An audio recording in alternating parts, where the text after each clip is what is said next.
Gap রেখেছো, পাই gap নানা হবে, মানে এতটা রাখলেও হবে। ঠিক আছে, ডান পাটা বাঁ হাতে পুরিতে টাচ করবে।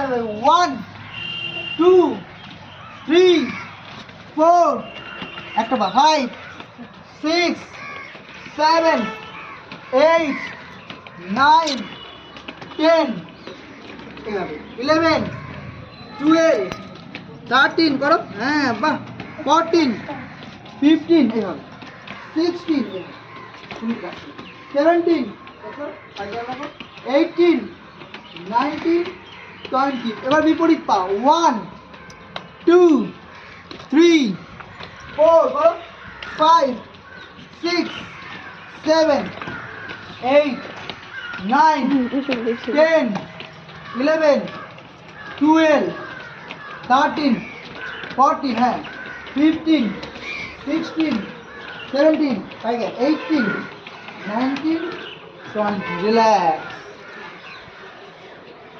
আমাদের পেটের মেদ কমতে খুবই ভালো। পেটের যদি কোনো রকম প্রবলেম থাকে আস্তে আস্তে ঠিক হবে। কি হলো?